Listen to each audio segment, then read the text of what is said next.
The room was tense before the words even landed, but when they did, the air seemed to split apart like glass under pressure. Kash Patel leaned forward, his voice sharpened with disdain, and dropped the insult like a blade. "You're nothing more than an unqualified politician." For a moment, silence crawled across the chamber. The way he said it was not just an attack on Jasmine Crockett, but on every story like hers. Stories rooted in struggle, sacrifice, and belonging. The insult was aimed at one person, but it carried an echo rebounding through an entire community. "You don't belong here." It was more than condescension. It was dismissal, the kind of calculated belittling that draws strength from arrogance. And Patel wore that arrogance like an armor, smirking as though the verdict he'd issued was final, as though Crockett wouldn't dare answer back. But the stillness in that chamber told another story. Eyes shifted. Murmurs rustled like the distant roll of thunder. Spectators leaned closer, caught between discomfort and anticipation. They had seen attacks before, yes, but this one cut deeply, unqualified. The word echoed like a gavel striking, repeating, pulsing, hovering in the air like smoke waiting to choke. And then, something remarkable happened. Crockett did not flinch. She did not bow under the weight of a slur meant to strip her worth. Instead, she sat steady, her hands firm, her gaze unshaken. The insult hung in the air, suspended, but she gave nothing in return. Not yet. That composure alone shifted the current in the room. The predator's confidence began to tremble, though he didn't know it. The camera of history seemed to freeze on her face in that split second. And in that frozen frame, something stirred, not just inside Crockett, but inside those watching. Because they knew an answer was coming. And when it did, it would not just defend her. It would stand in for millions silenced before her, millions who had been told in boardrooms, classrooms, and parliaments, "You don't belong here." At this very moment, everything changed. Patel thought the scene belonged to him, but soon it would be remembered for her. Because what happened next left the entire country in disbelief. The moment Patel's words sliced through the chamber, the insult could have been dismissed as just another jab in yet another political squabble. But context matters. And in this era, every word carries the weight of more than its syllables. America was already on edge, divided, distrustful, pulsing with a simmering animosity that seemed to spark at every headline. Politics had stopped, being boring procedure, and had become theater, combat, and identity rolled into one. Every exchange was no longer just about policies or positions, but about who deserved to hold power and whose voices mattered in shaping the nation's future. And here they were, the clash distilled into two figures sitting just feet apart. On one side, Kash Patel, known for his proximity to the corridors of old power. Confident, dismissive, exuding the air of insider privilege that had long dictated who had a seat at the table. He represented the establishment arrogance that had never learned to mask its disdain for those who challenged tradition. On the other, Representative Jasmine Crockett, her very presence a challenge to the gatekeepers, her story a rebuke to anyone who believed power belonged to the same narrow circle forever. She was not from the ranks they expected, and that made her dangerous and necessary. When Patel spat the word unqualified across the chamber, it was more than a clash between two individuals. It became the perfect crystallization of a wider struggle boiling across the country. For many, Patel was not just dismissing Crockett. He was dismissing the lived realities of entire communities, immigrants, working families, people of color, women who had fought too hard and too long to step into rooms where they were never meant to belong. That single word carried the weight of hundreds of years of exclusion coded in polite phrases and patronizing tones. The air in the chamber took on the atmosphere of a courtroom drama, as though the nation itself sat in the jury box. Who would prevail? Would arrogance silence dignity once again, or would a new voice find a way to cut through the noise? The audience leaned forward not just out of curiosity but recognition, because deep down they knew this wasn't about one man and one woman. It was about the question echoing through every community. Do we still have to prove we belong? The Gadiyar stakes were undeniable. Every smirk Patel flashed, every interruption he forced, became a metaphor for how power tries to deny access, how old rules cling to survival by mocking new challengers. And every calm, measured breath Crockett took became its opposite: dignity standing firm against insult, presence countering erasure, truth waiting patiently for its turn to speak. This is why the insult rang louder than just another insult. This is why spectators in the room, and later, across phones, TVs, and laptops everywhere, felt the larger resonance. Because few exchanges ever so clearly embodied America's crossroads, fear tied to yesterday or courage reaching for tomorrow. And though the confrontation seemed spontaneous, though Patel's arrogance appeared improvised, both of them carried into that room something deeper. Stories shaped in different worlds, lessons learned through struggles that could not be erased in a single insult. The showdown between Patel and Crockett was never going to be just about words exchanged under fluorescent lights. It was, instead, about what their lives had represented up to that very moment. One who had leaned on privilege like armor, and one whose every step was proof that the world had underestimated her. But before this ultimate showdown, both sides had carried stories that shaped them.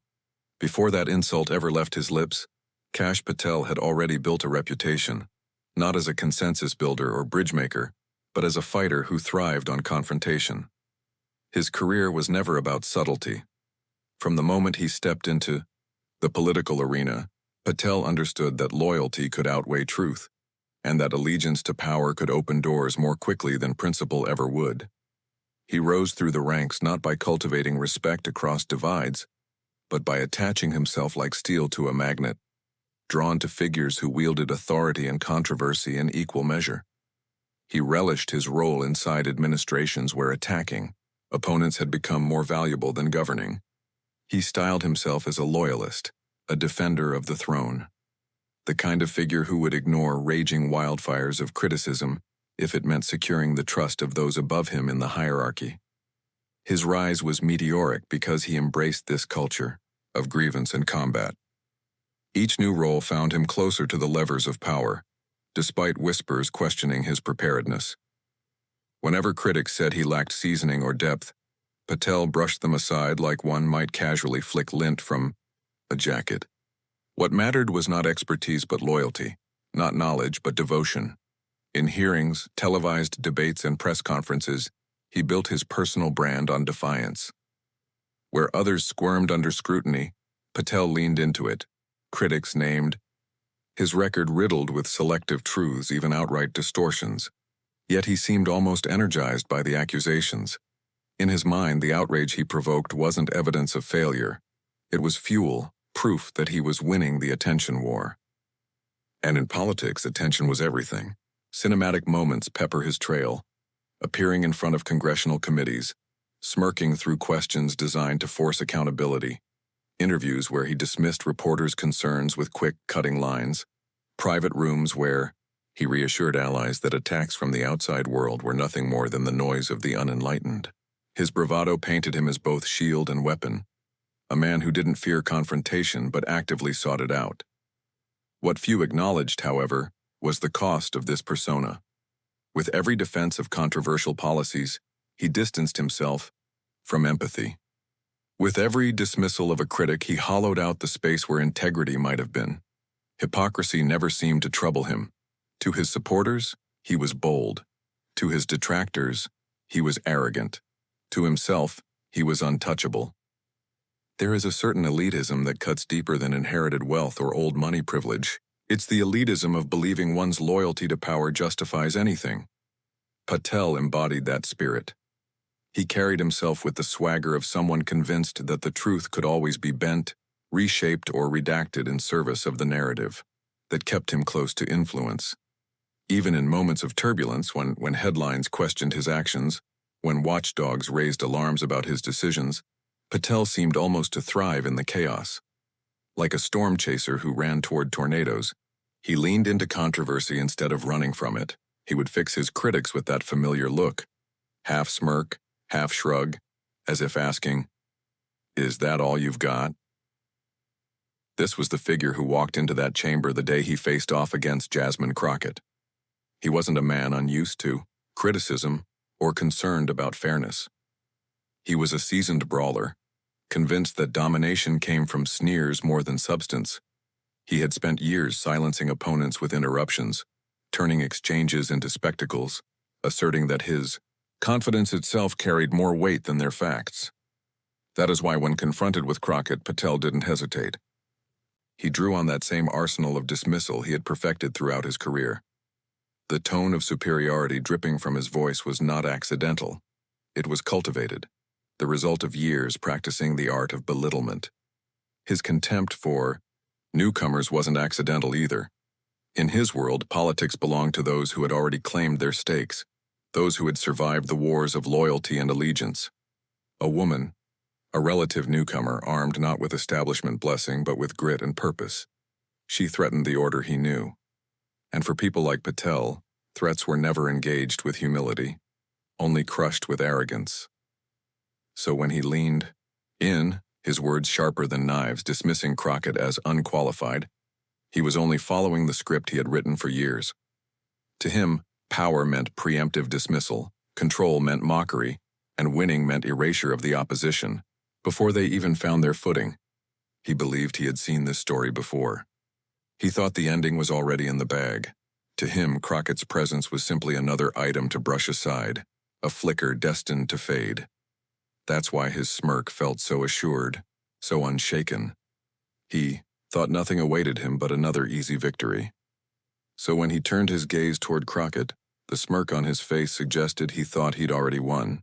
Before Jasmine Crockett ever stepped onto the main stage of American politics, her story was already written as an anthem of defiance, perseverance, and raw grit. She didn't inherit the corridors of power. She didn't glide through gilded institutions cushioned by the wealth of generations past. No, her story was forged in the everyday struggles of family, of community, of quiet battles fought in classrooms and courtrooms where nothing was handed over and everything was earned. Born into a world where voices like hers were too often silenced, Crockett learned early the sting of invisibility. She watched the way power spoke down to people who looked like her, the way institutions ignored those without money, privilege, or connections. But instead of bending beneath those realities, she sharpened her resolve. Her childhood was marked not by the softness of guarantees, but by the push to prove, again and again, that her place could not be denied. That seed, the need to fight, not only for herself but for those written off by society, would grow into a defining force of her life. Education became her first battleground. While others doubted that she could compete in elite spaces, Crockett walked in determined to do more than compete. She sought to represent. Her books, her classrooms, and her tireless hours spent studying weren't just tools of achievement, they were preparation for something larger. Every late night underlining textbooks, every test she aced, was infused with the knowledge that she carried more than her own aspirations. She carried the expectations of those who believed the playing field was fixed, tilted away from families, like hers. As she grew, so did her calling. The courtroom, not the podium, was where she trained her voice. Crockett became a lawyer for the underserved, representing those with no power, those too often ground up by a system designed to favor the wealthy and connected. There she encountered stories that mirrored her own. Single mothers dismissed. For their circumstances, immigrants blamed for their presence. Young men of color criminalized for what they represented instead of what they had done. Day after day, she listened. And then she rose to speak on their behalf. This was where her composure was forged.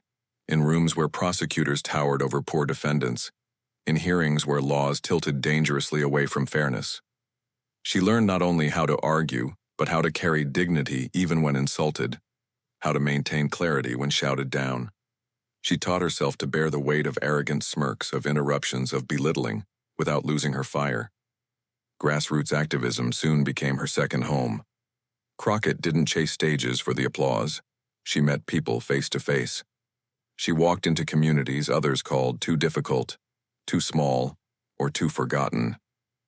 They were communities, clawing for recognition, where potholes, broken schools, and underfunded clinics served as daily reminders of systemic neglect. But Crockett didn't just listen, she organized. She became a voice not because someone anointed her, but because people trusted her presence, her authenticity, her persistence. Her journey wasn't built on shortcuts. For every invitation, declined by the establishment, she fought twice as hard.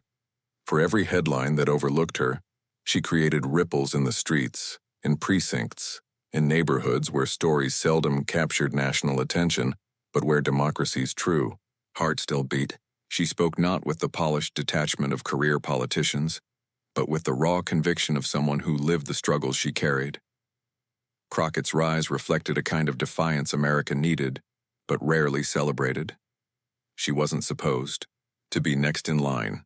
She wasn't groomed by old families or coached by reigning insiders. She was, in every sense, an underdog stepping into arenas the establishment guarded with iron gates. And yet, every gate she approached, she found a way to push open. That's what made her dangerous to people like Kash Patel. That's why dismissive words like unqualified weren't merely attacks. They were attempts to delegitimize an entire path that frightened those protecting the status quo. Cinematic images swarm her story. A young lawyer leaving the courthouse after defending someone society had written off, carrying the weight of their gratitude in exhausted silence. A committed activist standing in church halls filled with folding chairs, listening to voices crack with frustration, promising to take their fight to the halls no one believed they could enter. A representative finally arriving at the center of American politics, not flanked by old guard handlers but by a fresh fire born from lived experience. Through it all, what remained constant was a relentless refusal to be defined by others. Every label placed on her, too young, too direct, too grassroots, too unpolished, she wore like fuel. She made each one an accelerant for the fire that kept her moving. Where others saw limits, she saw unfinished business. Where others retreated at the first sign of disdain, she stepped forward again and again. That relentlessness explains the calm she exuded in that chamber the moment Patel struck. To the untrained eye, her composure looked like silence.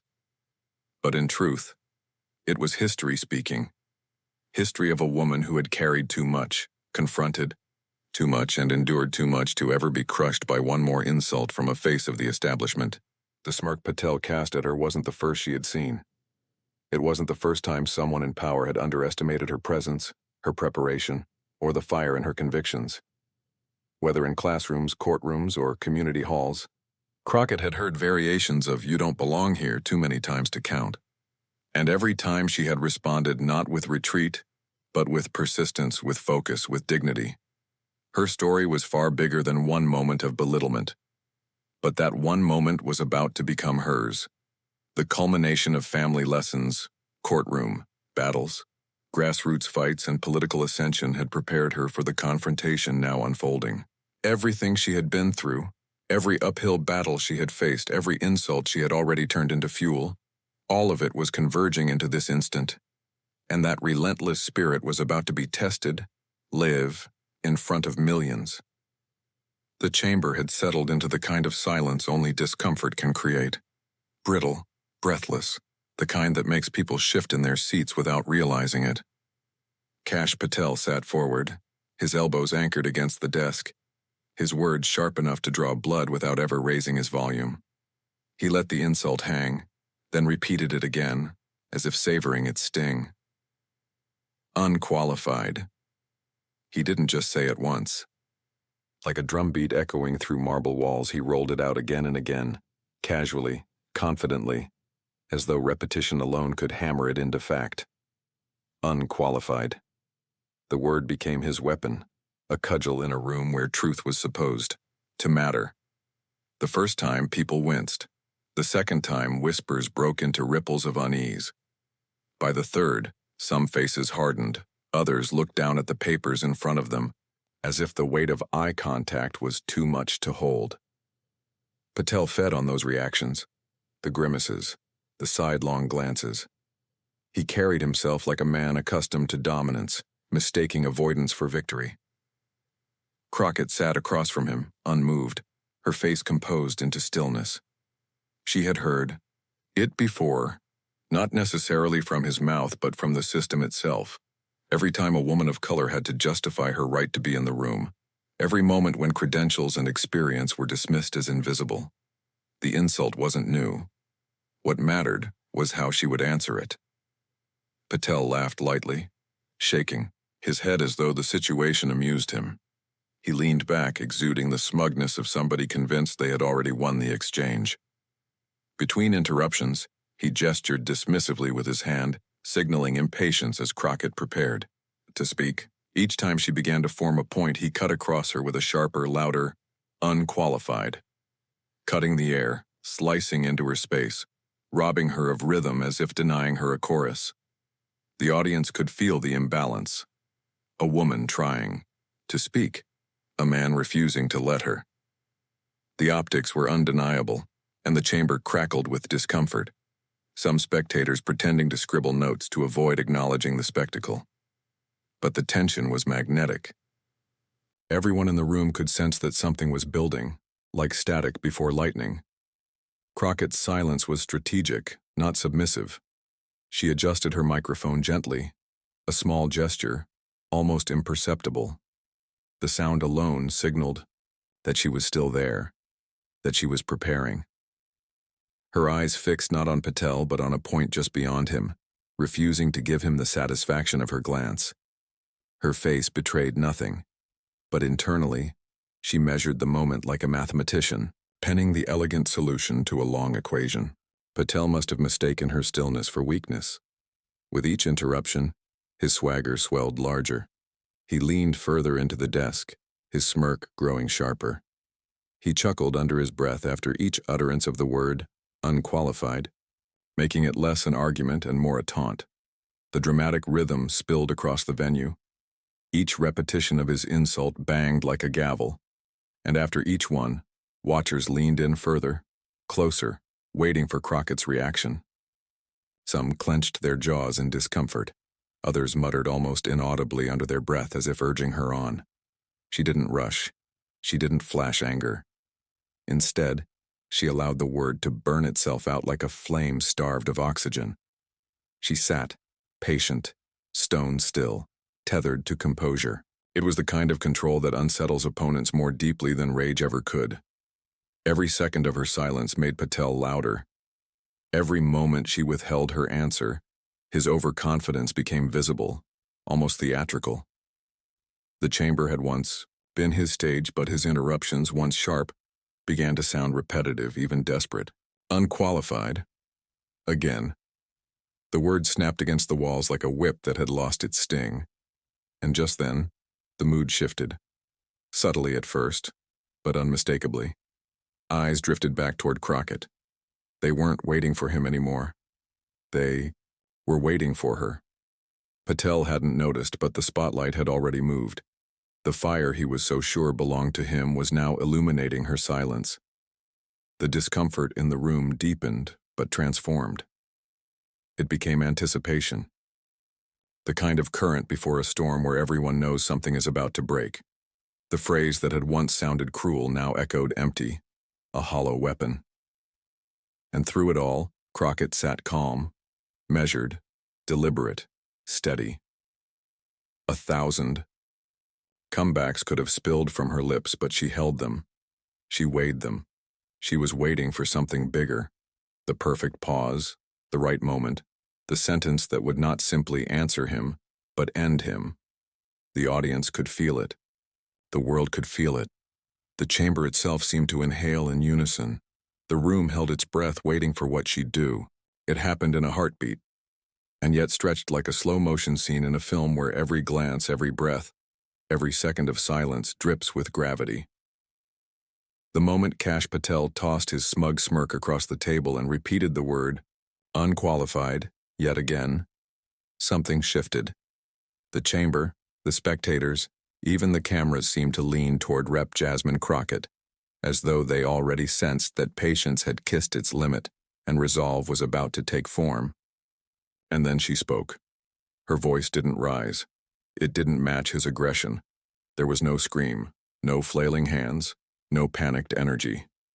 Instead, Crockett offered a single, razor-sharp retort, delivered steady, cold, and precise. A sentence that didn't just answer him, it pierced him. It landed like ice water poured on a flame, extinguishing him in an instant. Patel froze. His face gave him away before his voice could answer. The smirk slipped. Not dramatically, but subtly, in that almost imperceptible way a mask falters when the person behind it realizes the game is turned. His jaw tightened. His eyes blinked too quickly as though recalibrating. That unshakable confidence he had wielded just seconds earlier cracked, if only for a moment. And that moment was everything. The audience felt it. They didn't merely hear her words, they experienced them. A ripple moved through the room, invisible but unmistakable. Chairs creaked as people sat up straighter. Murmurs flitted across the chamber. A staffer in the back stifled a cough that sounded closer to a laugh. Even the cameras seemed to zoom tighter, as though drawn by gravitational pull to the gravity of Crockett's reply. For Patel, the silence that followed was louder than any applause. His comeback never came. Instead, he shifted, cleared his throat faintly, his eyes darting to his notes as though hoping they'd offer refuge. They didn't. And in that instant, everyone knew. This wasn't just another exchange of barbs. This was annihilation, compacted into a single line. It wasn't a comeback. It was a dismantling. Because Crockett hadn't just defended herself. She had reframed the entire contest. Her line did more than negate Patel's insult. It transformed her supposed weakness into strength. It exposed his arrogance for what it was. Empty bluster, the bravado of someone so used to dominance that he never prepared for resistance. The crowd's reaction was restrained by decorum, but energy surged in ways no rulebook could contain. Some pursed their lips, fighting back the grin. Others raised eyebrows in impressed silence. Phones buzzed quietly under desks. The meaning of what just happened buzzed louder still. Patel had lost and everyone knew it. And outside the chamber, the reaction unfurled like wildfire. Cameras broadcasting the exchange caught every detail in crisp clarity. Patel's gloating repetition, Crockett's stilled patience, and the single strike that left him iced down in his seat. Clips were clipped within minutes. On social media, hashtags sprouted instantly. Ice-cold reply, unqualified no more, Crockett vs. Patel. Each one carried the viral energy of vindication. Twitter timelines exploded not with policy analysis, but with GIFs, memes, and looping clips of Patel's smirk dissolving. TikTok users set Crockett's one-liner against dramatic music, splicing it with freeze-frame captions, when she ended him in a single breath. Instagram stories spread screenshots, captions screaming, "Look at his face." Journalists couldn't ignore it. Cable news anchors replayed the exchange under banners teasing the moment that shut Patel down. Opinion writers titled their morning columns with phrases like "unqualified," "not anymore," or one line that made history. Even celebrities, outside politics, joined in, retweeting her words with fire emojis, adding their applause. But beyond the hashtags and the viral churn, something deeper settled. For millions watching, Crockett embodied every moment they themselves had been belittled or dismissed, in jobs, in schools, in neighborhoods where their worth was doubted because of who they were or where they came from. In one unflinching reply, she gave those silenced voices a performance of justice, the satisfaction of seeing arrogance collapse under the weight of dignity. Patel sat through it, but he wasn't the star anymore. His interruptions, once the centerpiece of the room, evaporated into nothing. His weaponized word, unqualified, lay disarmed at his feet. And the more he fumbled in silence, the more Crockett's poise glowed in contrast. He didn't just lose the argument. He was undone by it. The cinematic quality of the scene cannot be overstated. Imagine a wide shot, Patel leaning brashly across his desk, smug and certain, throwing insults like daggers. Then a sudden cut to Crockett, centered, calm, still, holding silence longer than expected. And finally, the close-up. Patel's smirk collapsing as her words strike, his eyes betraying the rattle under his polished armor. It was theater, yes, but theater rooted in truth, and that is why people couldn't turn away. The brilliance of the moment was not only the comeback itself, but how she delivered it. Crockett proved that composure can be more devastating than rage. By not matching Patel's noise, she amplified his emptiness. By striking clean, she stripped him of cover. By choosing clarity over chaos, she revealed him as a man not holding strength but hiding weakness. The chamber recognized it. The country recognized it. And within hours, Crockett's instant classic became etched into the wider narrative of this era, a reminder that sometimes one sentence at the right time with the right delivery can break through where 1,000 arguments cannot. As Patel awkwardly regained his posture, rifling unnecessary papers and pretending to read over notes he didn't need, Crockett kept her calm. She didn't glance his way, didn't gloat, didn't bask. Because victory, in its purest form, needs no announcement. It simply shines. And in that room it was shining from her. Still she knew, as did everyone else watching closely, that this story wasn't finished. The explosion of headlines and hashtags was proof. The ripple effects of this one moment were already spilling beyond chamber walls, shaping narratives, fueling conversations across kitchens, family chats, and college dorm rooms. And though Patel sat there shrouded in his forced indifference, the truth was inescapable. His insult had been flipped, his power deflated, his presence rewritten by a line he never saw coming. But the drama wouldn't stop in that room. The words had barely finished leaving Jasmine Crockett's lips before the walls of the chamber seemed to vibrate with the energy of what had just happened. Cameras flashing, phones buzzing, eyes widening. The moment was captured instantly, immortally, and carried down 1,000 digital rivers flowing toward the restless sea of the internet. What had been a single reply in a single room was suddenly everywhere. On Twitter, or X, as some reluctantly now called it, the hashtag ice-cold reply ignited like a spark in dry brush. Within 30 minutes, it trended nationally. Within an hour, it climbed the global feeds. Clips of Patel's smug grin evaporating under Crockett's calm words became the currency of the moment, replayed, remixed, and captioned with gleeful precision. This is what composure looks like. Unqualified? She just qualified for legend status. TikTok was quicker still. Creators clipped the exchange into 15-second bursts, layering it with dramatic soundtracks, everything from icy violin strings to rap battle sound effects. Some videos froze Patel's crumbling expression in slow motion, zooming in with text overlays like "end scene." Others stitched Crockett's line into a montage of Black women leaders speaking truth across generations, drawing a direct line of heritage and resistance. Overnight, Crockett's calm response evolved from a reply into a cultural moment, proof of endurance, dignity, and the raw thrill of watching arrogance collapse. Instagram reels flooded, popping up with screenshots captioned simply, "Look at her face or silence louder than noise."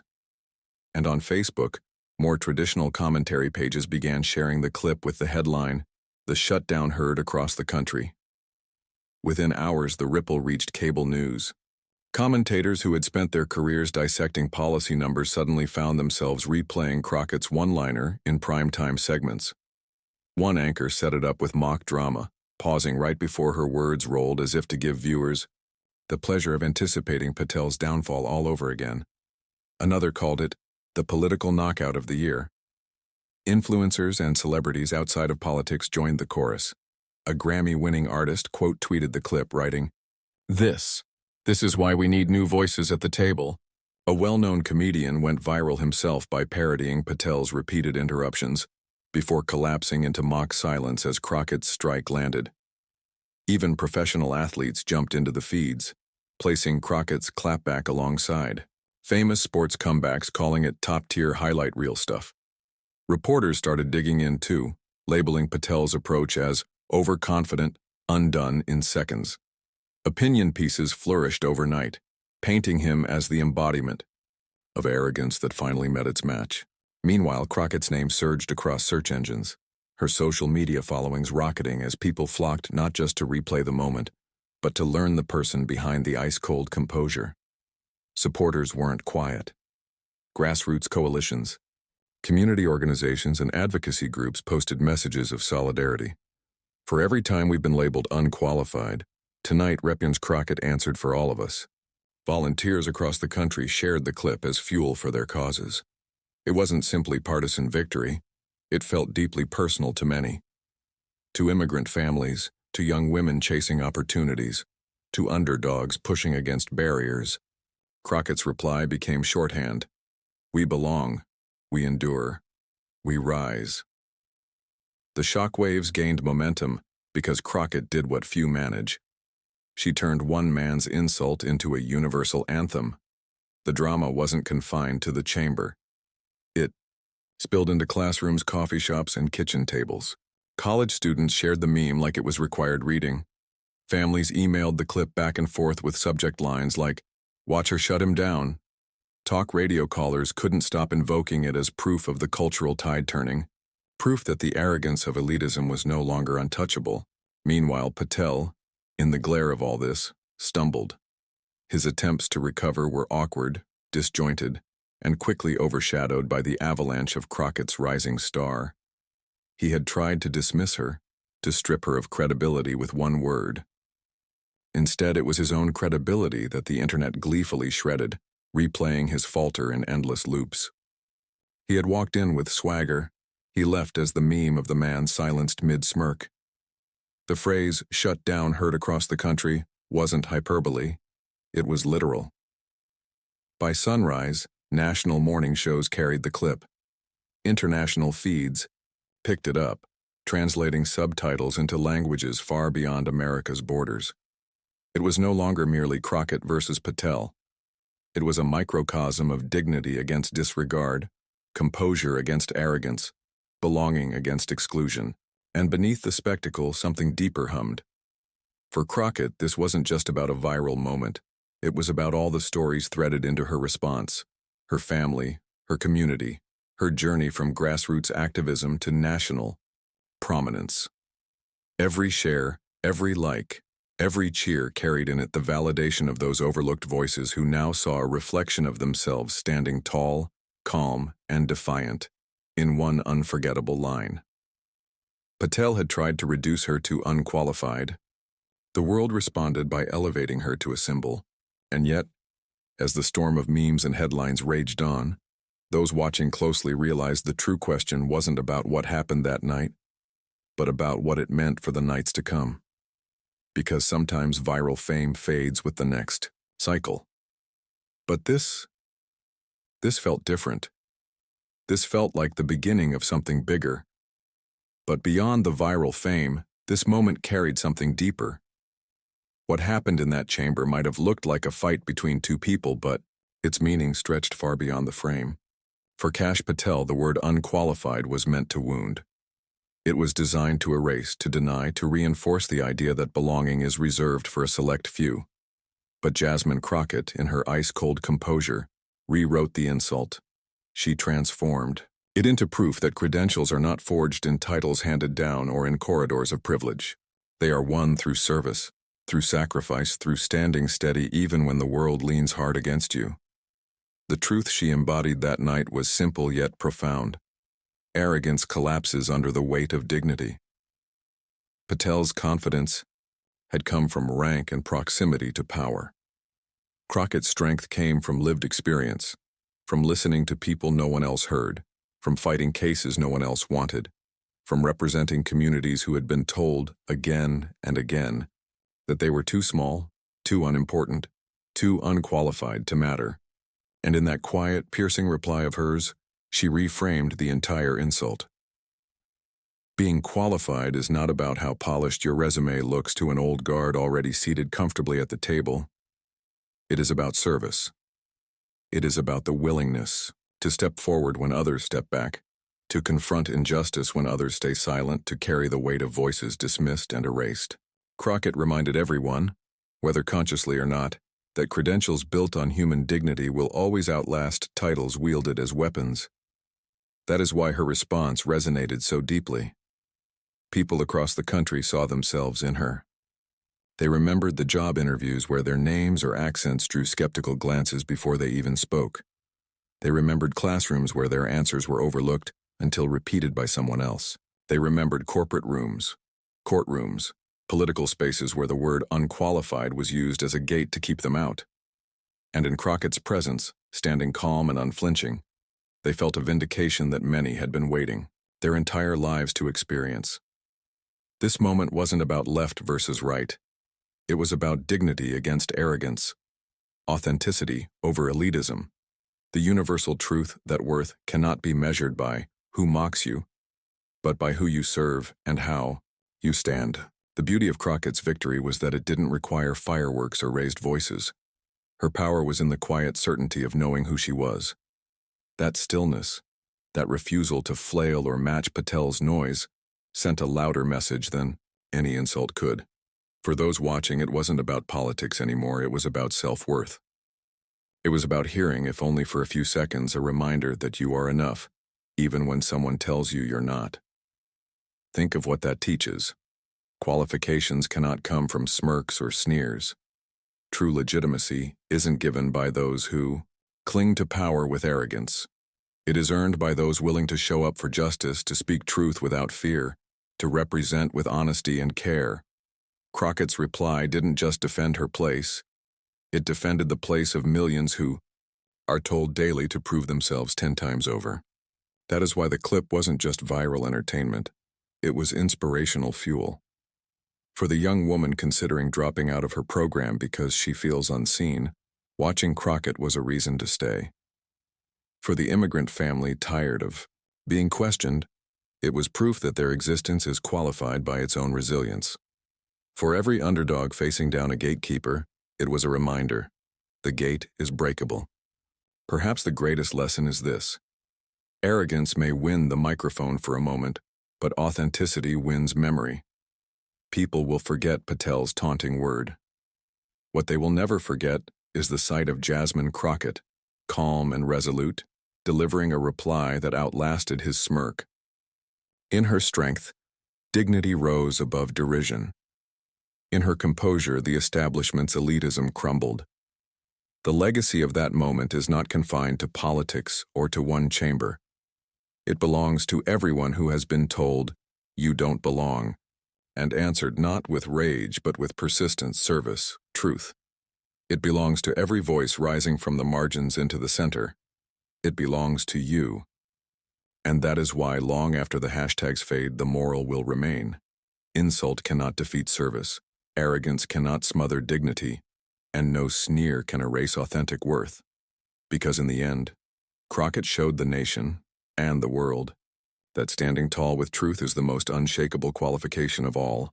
What began as a sneer, a condescending attempt to dismiss Jasmine Crockett as unqualified, ended as something far more powerful than Kash Patel could have ever anticipated.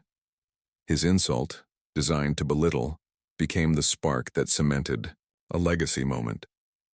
Crockett's calm, piercing reply didn't just silence him. It lifted millions who saw their own struggles and their own resilience mirrored in her composure. What was meant as a takedown transformed into an anthem of dignity, shared and celebrated across the nation. And that's the real story here. Not Patel's arrogance, not even his downfall, but Crockett's reminder that every one of us carries worth that cannot be erased by arrogance. Her victory belongs to more than party or politics. It belongs to everyone who has ever been underestimated, dismissed, told they couldn't or shouldn't be in the room. This channel exists to bring those stories into the light, to dramatize the moments where dignity and truth tower above arrogance and smirk. If you felt seen here, if this story made your spine straighten and your chest rise with pride, then add your voice to this movement. Stand with us by subscribing, sharing, and amplifying messages like this so that the echoes of Crockett's strength reach even further. Together we make sure that dignity is never drowned out, never overshadowed, never silenced. Because what Patel tried to use as an insult is now remembered as Crockett's triumph. And her triumph is our reminder that words, when wielded with courage and clarity, can transform the entire room, and maybe even the course of history. Because sometimes one ice-cold line can melt away an empire of arrogance.